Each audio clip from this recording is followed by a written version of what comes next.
base of the hole just cracked. The system will pass very close to you during this time with gusts likely to near 50 knots and swells building to 20 feet. So producing a very rough conditions. The gods of the ocean are not with us for now. No. And technology neither. Yeah, and technology neither. What is with us for now? Seeker. Seeker is with us.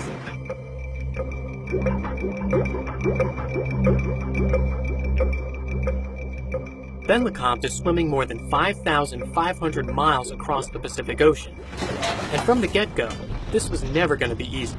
In order to complete his journey, Ben needs a map to navigate strong currents, eddies, and even to adjust for the circumference of the Earth.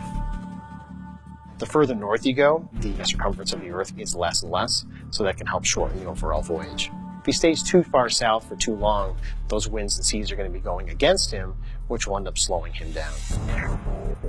Ben's team has been planning this route for over 3 years with the help of Jeremy Davis. It's his job to provide direction for anyone crossing the ocean, from commercial vessels to cruise ships to rowboats, and now Ben. So we've been tracking Ben. He's been able to swim at about 20 or 30 nautical miles per day. It just all depends on his own energy levels, time of the day, visibility. All those factors can play into it. We want to make sure they're on the best possible route to try to help shorten it as much as possible and give them the most favorable condition. The weather is going to be a major factor on the success of this voyage. So far, winds and extreme conditions have made the initial swim grueling for Ben. It has been frustrated, especially the time when I swam 8 hours full day of swimming and then realized I only covered 5 miles. Maybe this is why nobody's done this before. At that rate, it would take Ben over 3 years to cross the ocean, so Jeremy and the crew are taking advantage of ocean behaviors and bathymetry to speed things up.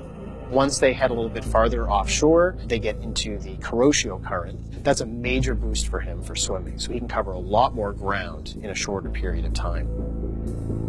The Kuroshio is a warm water current that flows off the coast of Japan and then peels off to the east, driven by the circulation of the North Pacific Gyre, a large area of high pressure moving clockwise. So according to the imagery that we got sent from a few scientists, we're bang in the middle of the Kuroshio.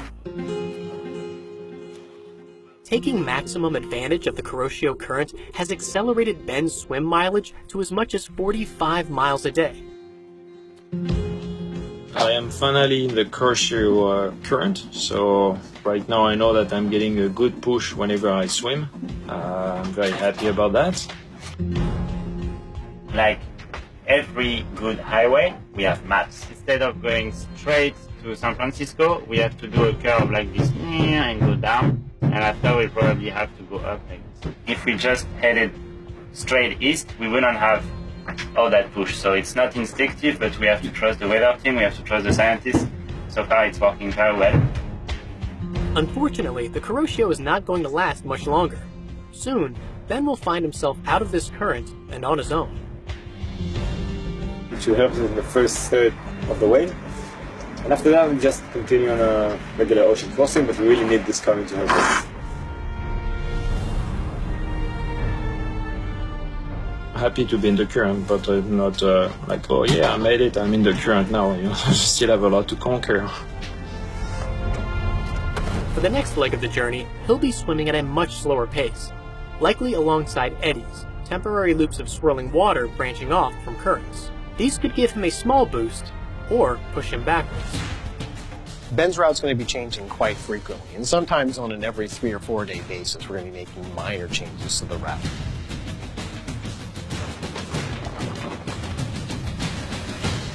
While Ben's crew can make minor adjustments to his route, there are many unpredictable factors that could throw everything off course.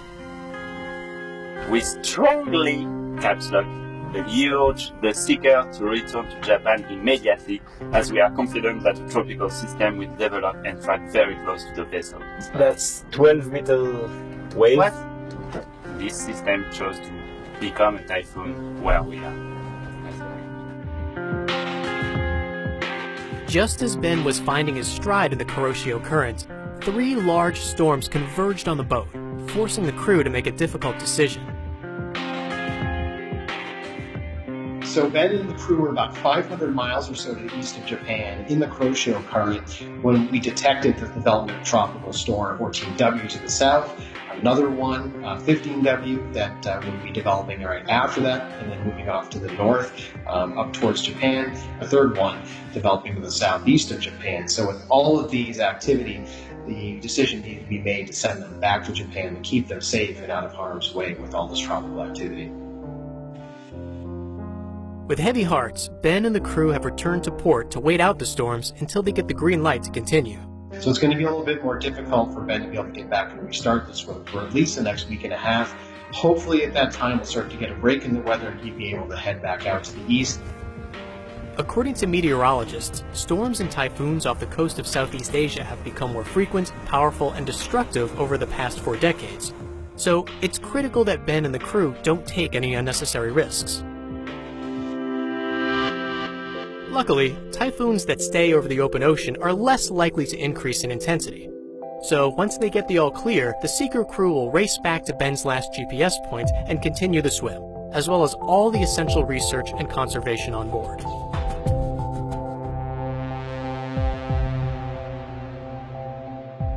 Be sure to follow this page to learn more about the science of the swim. You can also find daily updates and new videos while tracking Ben's real-time progress at seeker.com/theswim.